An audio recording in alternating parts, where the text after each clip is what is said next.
ছোট্ট শিশুতে কাঁদতে শুরু করলো। কারারক্ষীরা শিশুর কান্না শুনে দৌড়ে গিয়ে কংসকে খবর দিল, মহারাজ, দেবকী আরেকটি সন্তানকে জন্মদান করেছে। কংস তার শয্যায় শুয়ে ঘুমোবার চেষ্টা করছিলেন। অনেক দিন ধরে নিদ্রাদেবী তাকে ত্যাগ করেছেন। দেবকীর অষ্টম সন্তানের আগমন চিন্তা দিবারাত্র তার মনকে শঙ্কিত করে রেখেছিল। তার মনে শান্তি, চোখে ঘুম ছিল না।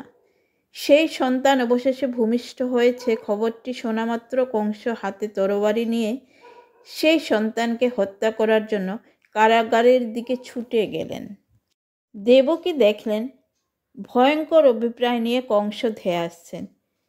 তিনি তৎক্ষণাৎ কংসের পায়ে পড়ে অনুনয় করে বলেন, দাদা, এ তো তোমার বোনজি, একে মেরো না। দেখো, এটি কন্যা সন্তান। যে দৈববাণী শুনে তুমি ভয় পেয়েছ, আমি নিশ্চিত জানি এই মেয়েটি তা পূর্ণ করতে পারবে না। একে ছেড়ে দাও। তুমি তো আমার সবকটি সন্তানকেই হত্যা করেছ। এই মেয়েটি আমার শেষ সম্বল, অন্তত একে তুমি রেহাই দাও। শিশুটিকে কোলে নিয়ে দেবকী আকুল হয়ে কাঁদতে লাগলেন। কিন্তু দেবকীর সকরুণ কান্না কংসের বধির কর্ণে প্রবেশ করল না। অপদেবতা ভর করলে যেমন হয়, তেমনি ভূতাবিষ্টের মতো কংস দেবকীর হাত থেকে শিশুটিকে ছিনিয়ে নিলেন। শিশুর কোমল দুটি পা মুঠিতে ধরে তাকে কঠিন পাথরে আছড়ে ফেলতে চেষ্টা করলেন।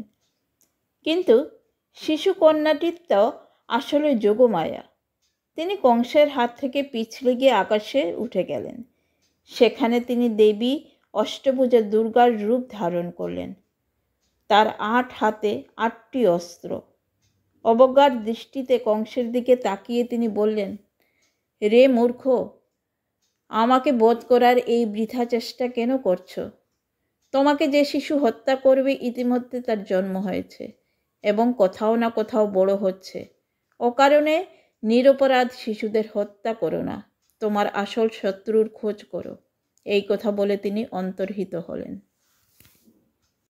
পরদিন সকালে কংস তার মন্ত্রীদের এক বৈঠকে আহ্বান করলেন।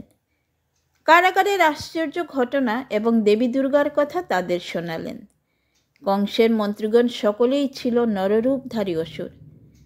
তাই তারা দেবতাদের প্রতি ঘৃণার মনোভাব পোষণ করত।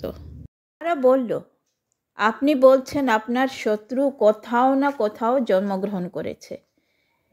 তাহলে সেই শিশুটিকে যে কোথাও অতি সাবধানে রক্ষা করা হচ্ছে, তাতে কোনো সংশয় নেই।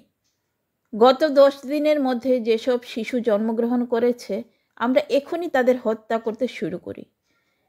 পাপাত্মা লোকেরা দেবতাদের প্রিয়। দেবতারা যখন পৃথিবীতে জন্মগ্রহণ করেন, তখন তারা ব্রাহ্মণদের বাড়িতেই আশ্রয় নিয়ে থাকেন। খানেক আগেই কংস যে সামান্য সদ্গুণের দ্বারা পরিচালিত হয়েছিলেন, পারিষদগণের কুপরামর্শে তা তিনি হারিয়ে ফেললেন। তিনি তাদের কুমতলবে সায় দিলেন। অসুরগণ মনের আনন্দে নবজাত শিশুদের হত্যা করতে লাগল। তাদের অত্যাচার থেকে নিরীহ লোকেরাও রেহাই পেল না। এই অপকর্মের দ্বারা তারা যে তাদের মৃত্যুকেই নিকটে ডেকে আনছে, অসুরেরা সে কথা আদৌ বুঝতে পারল না।